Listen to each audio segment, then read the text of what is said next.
Hello, Gemini, Sun, Moon, Rising, and Venus signs. Kamusta kayo? Sana po'y nasa mabuti kayong kalagayan.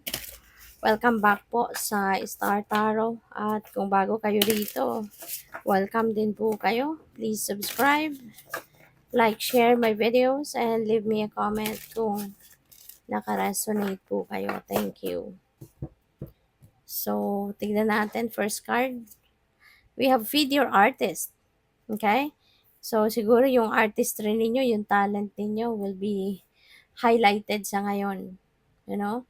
Or po pwedeng merong opportunity dito wherein mahahasa mo pa yung talent mo.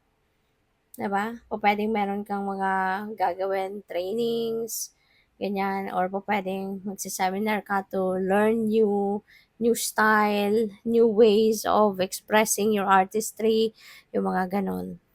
So what else? We have the good kind. Wow. Good things are coming your way. Gemini. Mga blessings ito. Napakagagandang mga blessings ang dadating. Good things. These are good things. At pwedeng hindi lang ito mga bagay, pwedeng mga circumstances din ito, no? Magagandang circumstances, magagandang experiences ang pwedeng makuha mo or maranasan mo this time. And of course, yeah, material things, meron ding mga dadating na ganyan. Manifesting and doing. Yan, ang ganda. Kasi hindi lang kayo gumagawa ng ritual. You're not just doing rituals, you're not just doing spells, or kung ano man ang ginagawa ninyo to manifest. But you are, talaga, ginagawa mo ang lahat. You are working on it. No? You are on it. Kumbaga, talagang binubuhos mo yan, yung dugot pawis, para kung ano man yung gusto mong ma-manifest sa buhay mo, ay talagang makuha mo. You are exerting extra effort. So, maraming salamat for subscribing. And kung gusto po ninyo kung hindi pa kayo nakakapag-subscribe, sana po ay mag-subscribe na kayo. Thank you. And sa mga hindi nag-skip ng ads, maraming salamat din. And also, click the join button sa baba ng video po kung gusto din ninyo na mag-join sa membership. Salamat. So, all tied up, Gemini. Maaring may restrictions dito for some of you. Siguro for the longest time, restricted ka, bawal. Merong nagbabawal sa'yo. Pwede, no, na yung artistry mo, yung talent mo, parang yan ang hindi ka pinapayagan na gawin mo yan. O pwede na merong kumukontra sa'yo.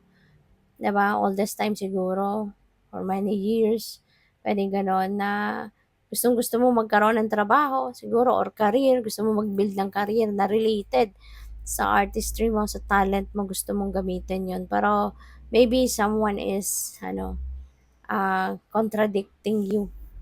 May pumipigil sa'yo, may kumukontra sa'yo. Hindi mo pwedeng gawin yan. Mag-focus ka sa negosyo ng pamilya. Ikaw magpatakbo ng negosyo ng pamilya. Maaaring may ganong sitwasyon, Parang teleserye lang. Pero, that happens on, ordinary people. Nangyayari yan. Kaya, pwedeng may ganong sitwasyon ang iba sa inyo. But this could also be a different situation for some of you naman. Pwedeng, iba-iba yung sitwasyon eh. But somehow, maaaring merong nagbabawal din sa'yo. Maaaring merong restrictions ka, may mga bagay na hindi ka pwedeng gawin, may mga bagay na hindi ka pwedeng sabihin, di ba, for some reason. Pero, ngayon, babaguhin mo na yung buhay mo. We have number 23, that becomes 5. 2 plus 3 is 5. And 5 is about change. So, pwedeng maglalakas ka na ng loob ngayon na baguhin ang takbo ng buhay mo. Parang marirealize mo na, teka lang, this is my life. Diba? For the longest time, sumunod na ako sa inyo. Pinagbigyan ko na kayo. So, this time ako naman. Diba? Yung sarili ko naman ang susundin ko. Kung ano naman makakapagpasaya sa akin, yun naman ang gagawin ko. Kaya po pwedeng kakawala ka na dito sa restriction, sa mga bawal na ito, maaaring kakawala ka na dyan. At you're going to decide on your own. So, we have storm warning. Mabuti na may warning. Kasi po pwedeng makapag-ingat ka pa. 'Di ba? pupuwedeng hindi ito mangyari.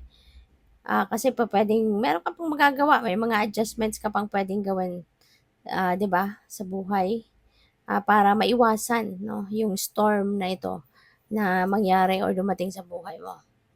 Pupuwede ka pang sige pa, makakapagdasal ka pa, 'di ba, pakiusap ka pa sa divine at, meron ka pang magagawa, puwede ka pang mag-a-adjust, puwede ka pang makapag-ingat, you can still take precautionary measures, yung gano'n, 'no?